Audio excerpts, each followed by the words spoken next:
शिवाजी महाराज की जय।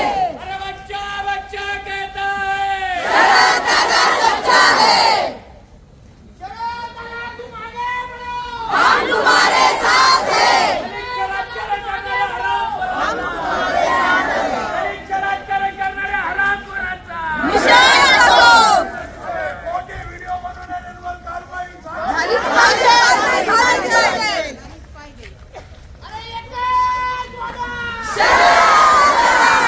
सध्या viral video संदर्भात शरददादा समर्थक या ठिकाणी आलेले आहेत आणि संबंधितांवर कारवाई व्हावी अशी त्यांची मागणी आहे। तर या संदर्भात आपण कोणती कारवाई करणार आहात काय सांगाल? आज रोजी सकाळी 11 वाजता आळेपाटा पोलीस स्टेशनला एक गुन्हा दाखल केलेला आहे। शरददादाचे समर्थक फिर्यादी आहेत।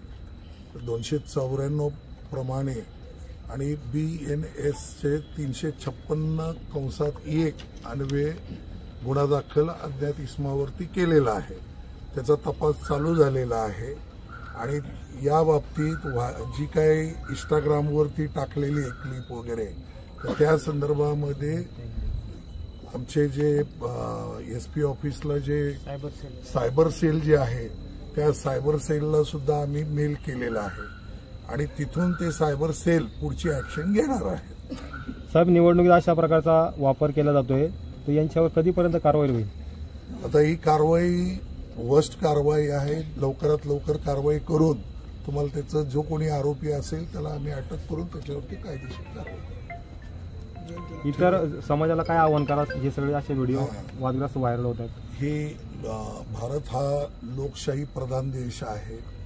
निर्भयप्रमाणे संपूर्ण भारतामध्ये मतदान झालं पाहिजे। कोणीही एकमेकावरती शिंतोडे उडवून आक्षेपार्थ व्हिडिओ किंवा आक्षेपार्थ बोलून अशा निवडणुका जिंकता येत नाही। तर सर्वांनी शांततेमय चांगल्या लोकशाहीचा आदर करावा मी असं आवाहन करतोय। अशा प्रकारे जर कोणी व्हॉट्सअपवरती किंवा इंस्टाग्रामवरती किंवा फेसबुकवरती असे काही अश्लील व्हिडिओ वगैरे कोण पाठवत असतील तर त्याची सुद्धा नावं कळवावीत। आम्ही त्यांच्यावर सुद्धा कठोर कारवाई करू।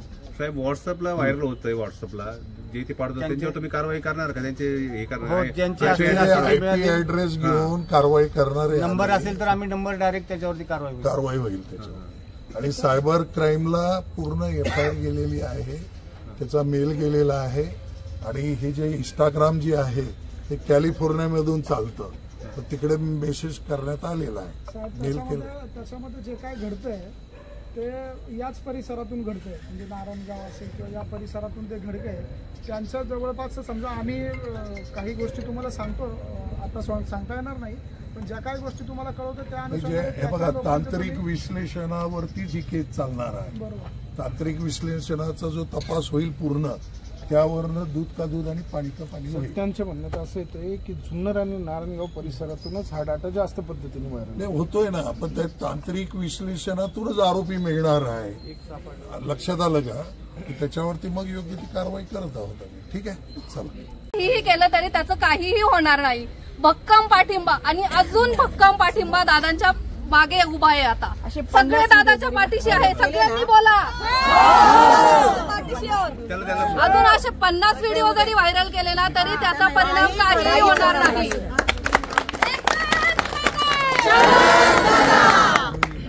2014 पासून दादा आता तिसरी निवडणूक आहे दादांची, तर आतापर्यंत हा व्हायरल कधीच झाला नाही आणि आता 2 दिवसावर मतदान हे आलेले तर त्याच वेळेला कशी काही व्हायरल हे झालेले, तर त्याच्यासाठी आम्हाला न्याय पाहिजे।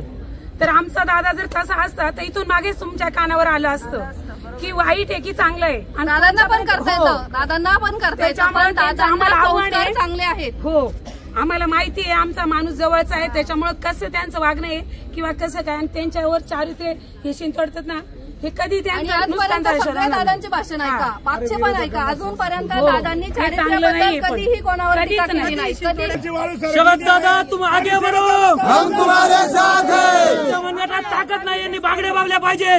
मला जुन्नर तालुक्याचा विकास हा फक्त शरद दादांनीच केलेला आहे आणि 100% दादाच निवडून येणार। यांना जर निवडणुकीला एक घाण करते ते, कारण शरददादा आज 1 नंबरला आहे. त्यांनी किती घाणं केलं ना, शरददादा 1 नंबरलाच राहणार आहे. भेटला पाहिजे. याचा दादा वागे तो कधीच मागे हटणार नाही.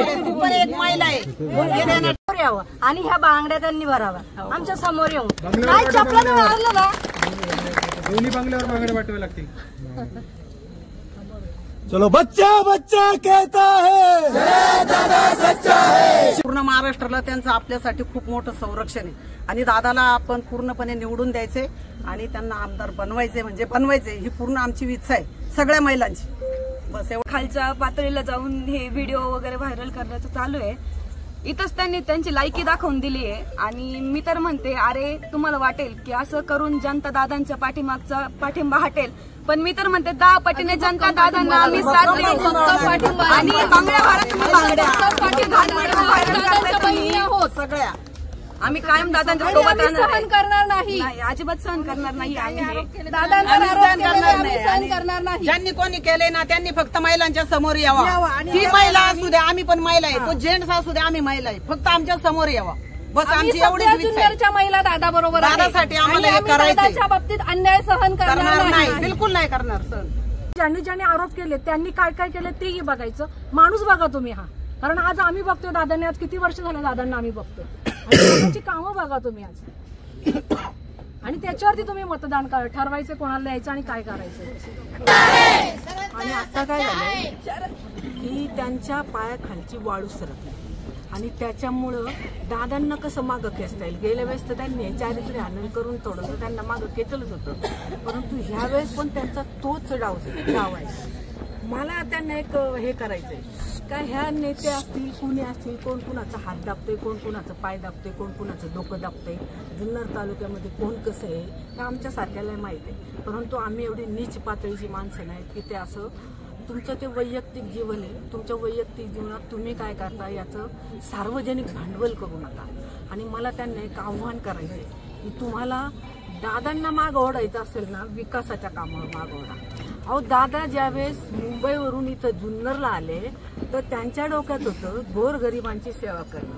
दादांनी खिशात हात घातला, मोफत विवाह सोहळे सुरू केले. मोफत विवाह सोहळे, तुम्ही त्या विवाह सोहळ्यांना 10 रुपये कधी आहेर तरी केलाय का?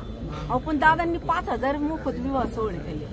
दादांनी प्रत्येक बहिणीला दिवाळीला भाऊबीजेला साड्या घरोघर पाठवल्या, त्याचं भांडवल नाही केलं त्यांनी. दादांनी बिबट सफारी आणली, जुन्नर तालुक्याला पर्यटन व्हावं म्हणून दादांनी बिबट सफारी आणली. दादा एवढा मोठा शिवाजी महाराजांचा पुतळा उभा करतायत, तुम्ही हे विजन घ्या ना. आता दादा एक अंतराळ शाळा म्हणजे वैज्ञानिक शाळा जुन्नर तालुक्यात काढतात की देशातली पहिली शाळा असणार आहे. अहो किती मोठं विजन आहे हे. तुमची विजन मी पाहते, काय विजन आहे तुमच्याकडं? तुम्ही विजनवाल्या माणसाला मागं खेचताय तालुक्यात, ही सगळ्यात मोठी शोकांतिका आहे. मला काय म्हणायचंय की विकासाच्या कामावर तुम्हाला काय बोलायचंय, काय लढायचंय, ते सार्वजनिक काय असेल ते बोला, पण हे खालच्या पातळीवर तुम्ही बोलू नका.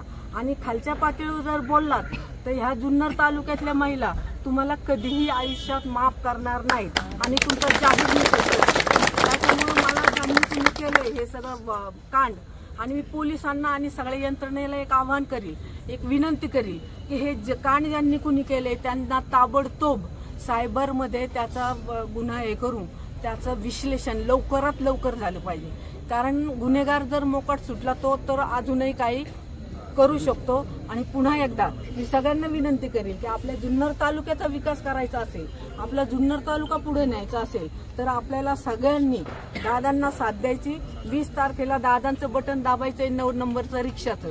खरं तर हा याचा भाग नाही, प्रचाराचा भाग नाहीये, परंतु ह्या अशा घाणेरड्या प्रवृत्तींना आपल्याला ठेचून काढायची. ही जुन्नर तालुक्यातली हुकुमशाही ठेचायची आपल्याला. सगळ्यांनी लक्षात घ्या. करणाऱ्याला मागं खेचतात, तर त्यांनी बांगड्यावरून या ना समोर, आमच्या बांगड्या भरा. त्यांना नाही ना करता येत, मग अशा पद्धतीने का मागे ओढतात? ते ही चुकीची पद्धत आहे, ही पद्धत नाही. तुम्ही विकासाच्या कामात करा ना दादांना मागे. तुम्हाला कुठंच काही भेटत नाहीये तर तुम्ही हे वापर करताय का? आम्ही सगळ्या जुन्नरच्या महिला, सगळ्या महिला दादाच्या पाठीशी. डमी उमेदवार काय करतात? डमी उमेदवाराचं काहीच झालं नाही, तिथे स्टॉप झाला तर तुम्ही हे केलं आता की काहीही करतात.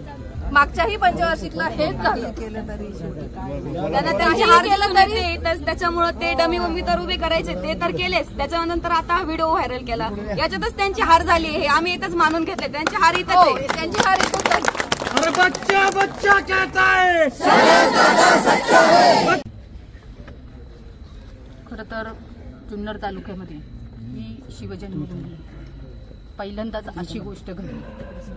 आज दादांनी 21 वर्षे ह्या तालुक्यात काम केलेलं आहे, निस्वार्थपणे काम केलेलं आहे, लोकांची सेवा केलेली आहे, स्वतःच्या खिशातल्या पैशांनी मदती केलेल्या आहेत. दादा आमदार असताना पण 5 वर्षे त्यांनी अगदी न बसता न कंटाळता संत न घेता सतत अहोरात्र सातत्य ठेवून ही कामं केलेली आहेत. मला खरं सांगू का, कधी वाटलं पण नव्हतं, जरी ह्या तालुक्यामध्ये जेवढे उमेदवार होते, कोणी निवडणुकीला उभे होते, गेल्या वेळेस पण होते, यावेळेस पण आहे, मी कधीही कोणावर कधी टीका केली नाही. त्यांच्या सगळ्यांच्या घरच्यांशी मी सलोख्याचे संबंध ठेवले. तुम्ही त्यांना फक्त विचारा, म्हणावं सीमाताई कधी तुम्हाला भेटली आणि कधी रागारोषाने कधी मी तुमच्याशी अशी वागले का, विचारा त्यांच्या घरच्यांना. आज त्यांच्या घरच्यांना ह्या गोष्टीची थोडी तरी जाणीव झाली पाहिजे. ज्यांनी कोणी हे केलेलं आहे आणि हे कोणी केलंय हे सगळ्या जनतेला आता माहिती आहे. गेल्या वेळेस पण तेच झालेलं, पण त्यावेळेस आम्ही कधी आवाज काढला नाही. गेल्या वेळेस पण नेहमी 5 वर्ष झाली, इलेक्शनचा पिरियड आला की चारित्र्य संपन्न, चारित्र्यहीन, दादांना कायम चारित्र्यावरून हिणवलं गेलेलं आहे. आणि स्वतः चारित्र्य संपन्न, ज्याला चारित्र्य संपन्न असतो त्याला चारित्र्य संपन्न सांगायची कधीच गरज लागत नाही असं मला वाटतं. ह्यावेळेस जे घडलं इतकं निंदनीय घडलेलं आहे की मी माझ्या मनात इतक्या गोष्टी आहेत की मी काय करू शकेन. मी जर उद्या आत्महत्या जर केली तर ह्या गोष्टीचं खूप भोगावं लागणार आहे आणि तुम्हाला मी दिसते तशी नाहीये. अतिशय ही गोष्ट माझ्या जिव्हारी लागलेली आहे, हे पण मी तुम्हाला आता सांगते. आज एवढा संघर्ष करून ह्या अशा गोष्टी जर तालुक्यात होत असतील आणि असं जर काही करत असतील, वैयक्तिक गोष्टींवर बोलण्याचा कोणाला अधिकार नाहीये. सामाजिक गोष्टींवर तुम्ही बोलू शकता, वैयक्तिक गोष्टींवर तुम्हाला बोलण्याचा अधिकार नाहीये. समजलं ना? एवढी कामं करून कामाने बोलायचं सोडून कामाची तुम्ही कॉम्पिटिशन करण्यापेक्षा तुम्ही इतक्या घाणेरड्या पातळीवर तुम्ही गेलेले आहेत. ह्यांच्या घरातल्यांना मला एक प्रश्न विचारायचा आहे. हे जे कोणी केलेलं आहे ना, स्वतःच्या मनाला आज रात्री हा प्रश्न विचारा. सीमाताईच्या ठिकाणी आज आपण असलो आणि असं जर शरददादांनी केलं तर काय वाटेल तुमच्या मनाला, हे फक्त विचारा. आणि किती झोप येते. मी तर पहिलंच बोलले होते, दादांनी जर कामं केली नसती ना, मी दादांना कधी साथ दिली नसती. पण तालुक्यात आमची कामं आहेत, अहोरात्र कामं आहेत, म्हणून मी आज दादांना साथ देत होते.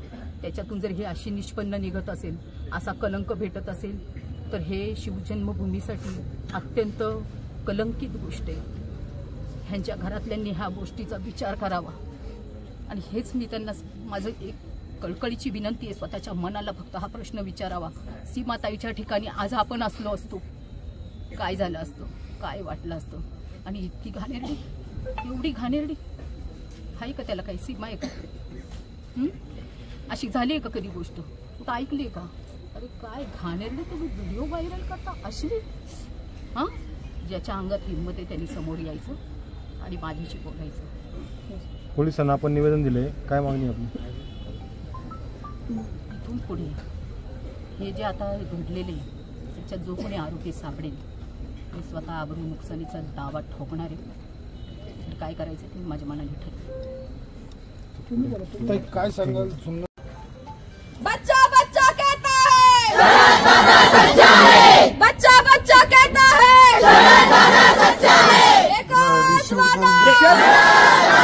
शरद दादा तुम आगे बढ़ो, हम तुम्हारे साथ हैं. गलिच्छ व्हिडिओ बनवणाऱ्यावर कारवाई.